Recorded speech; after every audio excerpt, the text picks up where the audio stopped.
Hello అండి, ఈరోజైతే KFC chicken recipe share చేస్తున్నాను.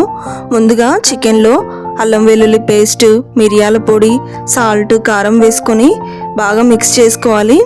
ఇప్పుడైతే ఒక బ్యాటర్ కోసం గోధుమ పిండిలో సాల్ట్, కారం, మిరియాల పొడి వేసుకొని కొంచెం కొంచెం వాటర్ వేసుకుంటూ బ్యాటర్ రెడీ చేసుకోవాలి.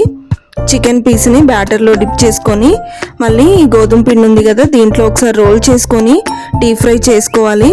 మంచిగా ఫ్రై చేసుకోవాలి. ఇంకా పైనుంచి కొంచెం పెరి మసాలా వేసుకుంటే ఇంకా చాలా టేస్టీగా ఉంటాయండి. అచ్చం కేఎఫ్సి చికెన్ మనం బయట కొంటే ఎలా ఉంటాయో అలానే ఉన్నాయండి. తప్పకుండా ట్రై చేయండి, మీకు కూడా నచ్చుతుంది. ట్రై చేశాక ఎలా ఉందో కూడా కామెంట్ చేయండి. Thank you for watching.